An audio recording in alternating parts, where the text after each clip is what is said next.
Human beings have one foot in the familiar and one foot in the novel, and we're actually biologically built to be that way. We don't want to run on autopilot. We don't want to live Groundhog Day doing the same thing, saying the same thing to the same people all the time. On the other hand, we don't want doors to have new types of ways you unlock them, and gravity is flipping upside down, and the English language, all the letters are scrambled every time you open the newspaper. We need some mixture of the two, some sweet spot between novelty and familiarity. And the search for that sweet spot is not something with a formula, it's a constant experiment. And so in our own lives, we're constantly navigating between the things that are the touchstones for us where we feel solidly grounded and the places where we're flying free and there isn't a net under us. We often think that the most creative people are the ones who leap straight to the right answers and have inspiration right from the get-go.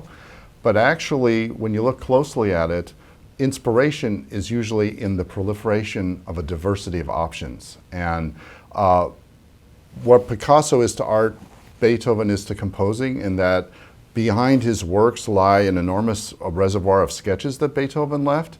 And what you see when you look at those sketches is him trying out idea after idea after idea, working the material, never erasing anything, constantly figuring out all sorts of options, and then picking his favorite out of those. And so one thing that I'll tell my composition students is banish the eraser and have lots of paper. Never make it that you are treading over, like treating your other ideas like sandcastles that get washed away by the sea, but rather preserve everything so you have the maximum array of choices from which to pull your ultimate decisions. You try to come up with as many possible solutions as you possibly can. And you constantly challenge yourself. It's not good enough to have one answer. It's not good enough to have 3 answers. Let me come up with 7 possible answers to this.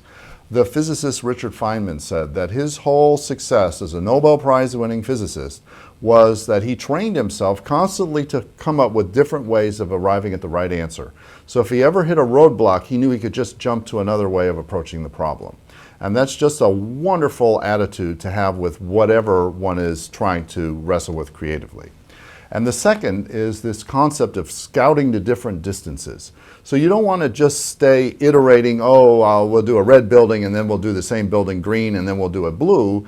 That's not really pushing the envelope very much. But can you do stuff that is fairly close to the familiar and broaden it all out into the completely wacky and everything in between?